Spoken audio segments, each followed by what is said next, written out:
Estamos en la editorial Realidades en un mundo cambiante, en donde nuestra meta es ser mejores.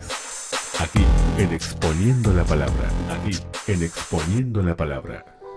Bien, hoy en el editorial quiero hablar de algo que, bueno, está ocurriendo, ¿no? Y va a ocurrir, y va a seguir ocurriendo peor.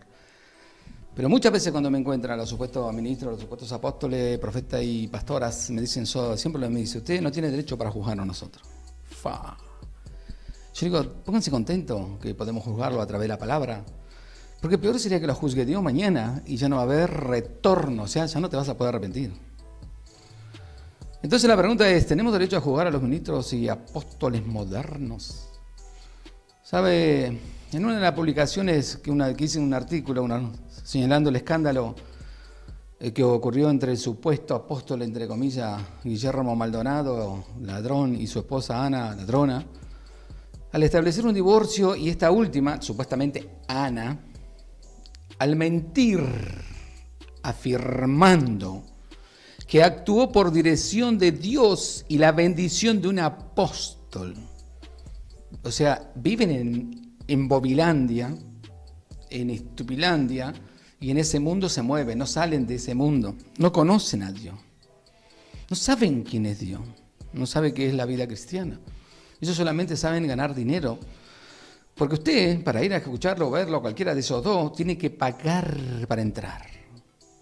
Hay ignorantes, ¿no? Tenemos ignorantes, pero qué sé yo, para llenar el mar Rojo, por lo que puedo ver, pagar para ir a escuchar que te mientan. Ahora bien, es un deber señalar también las ambiciones políticas y mercantiles de los supuestos apóstoles, ¿no? Razón por la cual recibí más de 300 comentarios escritos y unos pocos de ellos señalaron que no tenemos derecho a juzgar porque Jesús dijo que no hay que juzgar, sino que tan solo debemos de orar por eso. ¿A dónde? Definiremos qué tenemos de orar por las personas que piden oración. Por ejemplo, definiremos que tenemos de orar por las personas que piden oración, que están enfermas, que andan mal, sin ser conscientes de ello, pero la pregunta es, ¿debemos orar por un hermano que anda mal y predica herejías y anda en ambición y pecado, encubriendo su falsa doctrina y moral? ¿Qué puedo orar? ¿Qué puedo decir yo? Ay, Señor, bendícelo, algún día se va a arrepentir y va a dejar de acostarse con las hermanitas y robar con la mentira. Eso tengo que hacer. No. Yo fui muy condesciente muchas veces en mi principio porque quería conservar la paz. Pero Dios me dijo que la verdad es contraria a la razón, así que a predicar la verdad se ha dicho y a perder amigos. Ya la prediqué el sábado pasado, cómo ganar enemigos rápidamente. La Biblia dice que no podemos juzgar rápidamente, principalmente a los que son del mundo, pero sí establece claramente que debemos juzgar con justo juicio y no según la apariencia. Juan 7:24. A los que forman parte de la iglesia, lo que indica que por sus frutos lo conocemos, Mateo 7:16, ya que debemos tener buen testimonio de los de afuera, 1 Timoteo 3:7, y esto establece que tenemos el derecho de juzgar dentro de la iglesia todo lo que sea inmoral o incorrecto, porque dice la Biblia que si vamos a juzgar a los ángeles, cuanto más las cosas de esta vida, ¿cómo es la conducta de los ministros? 1 Corintios 6:3. Ya que la Sagrada Escritura establece los parámetros de los cuales debemos de ajustar nuestra conducta. 1 Timoteo 3, del 1 al 7. Y aquellos que actúen mal, moral o doctrinalmente, hay que amonestarlos, exhortarlos, y si su conducta causa división o escándalo, debemos, como dice la Biblia, después de una y otra amonestación, echarlos. Tito 3:10, echarlos. ¿Por qué tenemos todo el derecho de juzgar a los que actúan inmoralmente? Así lo hizo Pablo en la iglesia de Corintios. Vea 1 Corintios 5, del 1 al 5, y debemos defender la verdad señalando los errores. No podemos juzgar la vida de los que están fuera de la iglesia, pero sí tenemos el derecho de juzgar a aquellos que, llamándose hermanos, causen escándalo y prediquen y enseñen doctrina errónea o de error, porque todo ministro debe ser una carta escrita en su estilo de vida.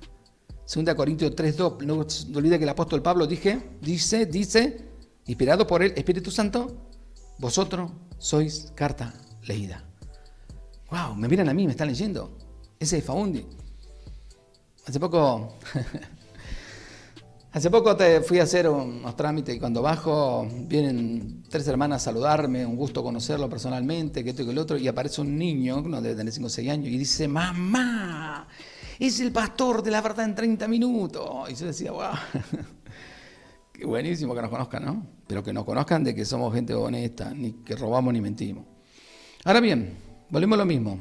Todo ministro debe ser una carta escrita en su estilo de vida, 2 Corintios 3:2, y conducirse de acuerdo a los parámetros establecidos en la palabra, no codiciosamente, dice Tito 1:7, codiciosamente. Ni debe de andar desordenadamente, 2 Tesalonicenses 3:11 y 12, por lo cual tenemos el derecho bíblico de señalar la inmoralidad y el pecado, y esto no es juzgar algo incorrecto, siempre y cuando tengamos una base bíblica sólida y de hechos concretos para hacerlo, ya que la ambición y la codicia son un grave pecado, o sea, es el amor al dinero y a lo material. Yo he escuchado a delincuentes decir que ellos no se molestan en predicar si la gente no pone dinero. Yo decía, pone Jesucristo, che, Jesús, tendrías que haber venido en esta época para hacerte millonario, Jesús, porque en la tuya no había plata, Jesús. Es más, nunca pediste nada. Jesús condenó la hipocresía de los religiosos de su época, que se llaman los fariseos, y que hoy estamos llenos de fariseos con saco y corbata y Biblia, y que dicen que tienen título de todas las clases. Usted no me lee un título, soy yo. Y entre ellos las mujeres. Y les habló fuertemente en Mateo capítulo 23, versos 13, 14, 15, 23, 27, 28, 21 y 33, llamándoles hipócritas, serpientes, sepulcros blanqueados, ciegos. Pará, Jesús, pero si eran los representantes de la ley, eran los que conocían la Escritura, eran los que se la sabían de memoria, eran los que heredaron el sacerdocio de Aarón, eran los que estaban consagrados. ¿Cómo que eran ciegos, Jesús? ¿Qué más eran? Y le señaló que explotaban la fe porque le diezmaban a las viudas hasta la especie con que cocinaban. Sigue pasando lo mismo, Jesús no cambió nada, siguen robándole a la viuda, a la anciana, a los que no tienen.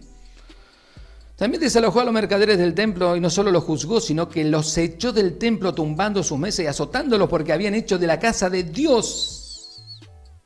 ¿Qué cosa, Jesús? Una cueva de ladrones. Mateo 21:13, perdón. Yo oro mucho para que entienda lo que significa eso, que Jesucristo se metió al templo y los echó a todos los que vendían y cambiaban dinero. Y él fue claro, mi casa será la casa de oración, la casa de mi padre es casa de oración, y ustedes lo hicieron cueva de ladrones. Si la nación de Israel, que era la escogida, la que vio los milagros, los prodigios, las señales, las que Dios levantó libertadores, las que Dios envió profetas y hombres de Dios extraordinarios para que no se perdieran, estaban más perdidos que Barrabás y Judas juntos. ¿Qué queda para hoy? ¿Qué queda para hoy para los tantos falsos, mentirosos, engañadores? Bien. Quien encubre el pecado no prosperará, dice Proverbios 28:13, y el que no lo señale se hace cómplice del mismo. Y dice la palabra que, ¿qué dice la palabra? No juntéis con ninguno que, llamándose hermano, bien, que fuese fornicario, o avaro, o idólatra, o maldiciente, o borracho, o ladrón, con el tal ni aún comáis. 1 Corintios 5:11, aunque sea ministro o hermano. Ay, pero ¿cómo nos vamos a ganar para Cristo si no nos juntamos con ellos, si no estamos con ellos, si no tratamos de corregirlos, si no les buscamos que vuelvan? Esto no vuelven, no quieren volver. Se lo digo yo por experiencia, no quieren volver. Hace 20 años que los estoy confrontando, 20. Yo quisiera que esos que señalan el hecho de que no debemos juzgar las pocas vergüenzas de ciertos ministros o pastores, alegando que no hay que juzgar, la doctrina es errónea y las conductas incorrectas como la de Guillermo Maldonado y otros, lo hicieron usando cita bíblica y no tomando un texto oscuro y aislado para defender lo indefendible, sino que analice todo el conjunto de las enseñanzas sobre la conducta moral de los siervos de Dios. Recordemos que cuando el rey David pecó, era David, era el rey. Dios lo había escogido, no era cualquiera. Pero Natán fue a condenar su pecado y a juzgar su conducta. Recuerde bien claro que Natán le contó una historia de uno que tenía una ovejita y el otro tenía un montón y que se apoderó de la única ovejita. Y el rey David, en su ira y enojo porque le arrebató la única ovejita, en el relato de Natán, que dijo, el tal es digno de muerte. Él sabía que lo que había hecho era de muerte. Qué grande Natán. Me encanta cuando viene a relatarle el pecado de él. Se lo termina ilustrando y David se termina condenando solo. Solo. Qué terrible, ¿no? Así que considere el derecho a juzgar todo acto de corrupción, inmoralidad y pecado a través de la palabra, principalmente señalando a los lobos vestidos de oveja, que hoy son montones, montones y montones. Y lo más triste, ¿sabe lo que es? Que muchos de ellos no quieren aceptar la corrección. No estamos en una época de aceptar la corrección. Uno trata de ser honesto, ser honrado, pero no solo eso, trata de ser humano muchas veces, y a mí no me interesa que ser pastor, esa es otra parte. Yo sigo siendo José Fabundi y lo voy a hacer toda la vida. Y trato de eso de igual a igual. Pero muchas veces no quieren. Y muchos de ellos me han confesado. ¿Qué hago? ¿Cómo hago? Tengo que decirles que le mentí, que le engañé, que le robé y devolverle todo. Le digo, sí, como saqueo. Me dice, no, entonces no. No quieren. Son pocos los que se arrepintieron de todas esas cosas y buscaron a Dios y hoy Dios los está usando de verdad. Porque el amor al dinero es la razón de todos los males. ¿Me entiende? El amor al dinero es la razón de todos los males. Y hay muchos cristianitos que aman el dinero, aman más el dinero que a Jesucristo. Los avarientos y los que viven de la gente diciéndose que son ministros y que tienen que pagarle y que ellos trabajan tiempo completo. Pablito, ¿cuánto tiempo trabajaba vos? ¿Completo? ¿Por la mitad? No, vos hacías tienda, Pablo. Sí, hacías tienda. O sea que vos hacías tienda, Pablito, y vendías y con ese dinero vos te sustentaba y a la vez usaba para hacer de bendición a los hermanos. Y sin embargo hiciste todo lo que hiciste, Pablo. Predicaste, anduviste, fuiste, viniste. O sea que no hace falta decir que trabajaste tiempo completo para vivir de la gente. Y termino con esto. Juzgar en la Biblia no solo significa sentarse como juez y emitir sentencias, sino que también se refiere a discernir, a hacer diferencia entre lo bueno y lo malo.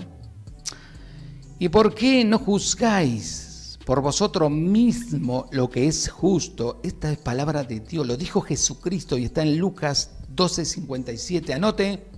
Anótenlo, Lucas capítulo 12, verso 57. Haga un mural de ese versículo, péguelos en su comedor, en la cocina, donde usted se le ocurra, y léalo siempre, que Jesús nos dice, ¿y por qué no juzgáis por vosotros mismos lo que es justo? A la luz de esta verdad que la Biblia nos revela, podemos entender muy bien lo siguiente. No solo podemos juzgar, sino que juzgar es nuestro deber delante de Dios, puesto que estamos en un mundo totalmente corrompido por todas partes, lleno de engañadores y falsos maestros. Es nuestro deber a diario hacer diferencia entre lo bíblico y lo antibíblico y proclamarlo. De otra manera, si no juzgamos todas las cosas a la luz de la Biblia, pregunto, ¿cómo podemos saber que hacemos la voluntad de Dios? No hay manera alguna, porque solo la Biblia nos revela el contraste verdadero entre lo bueno y lo malo. Por eso es indispensable salir de la ignorancia. Tenemos que salir hace rato de la ignorancia, cuando el profeta Amós decía que el pueblo de Dios pereció y va a seguir pereciendo y van a seguir pereciendo las multitudes que se reúnen en diferentes lugares. ¿Por qué? Porque mi pueblo perece por falta de conocimiento. No quieren leer la Biblia, no quieren estudiar, no quieren tratar con el Espíritu Santo para que les muestres la verdad. Se creen todas las doctrinas que le predican en base a un versículo, a un concepto, se creen esas. Nunca leyeron la Biblia de Génesis y Apocalipsis para tratar, al menos tener una noción total de lo que significa y de lo que Dios quería y por qué lo quería y para qué lo quería. Es ilógico lo que muchos llamados cristianitos hacen, años metidos en un cuadrado, no dándole lugar al Espíritu Santo, primero para que le enseñe la palabra y segundo para que lo saque de ahí y lo lleve donde Dios quería. Sin embargo, supuestamente cuando mueren dicen que partió para el cielo. ¡Wow! ¿Será verdad? Si ese es el criterio, ¿qué estoy haciendo yo 40 años? Renegando, predicando, luchando, batallando contra todos los mentirosos. Dígame qué estoy haciendo. Es ilógico, sería ilógico. Pero recuerden, tenemos derecho y debemos juzgar, porque el Señor Jesús nos habilita diciendo, ¿y por qué no juzgáis por vosotros mismos lo que es justo?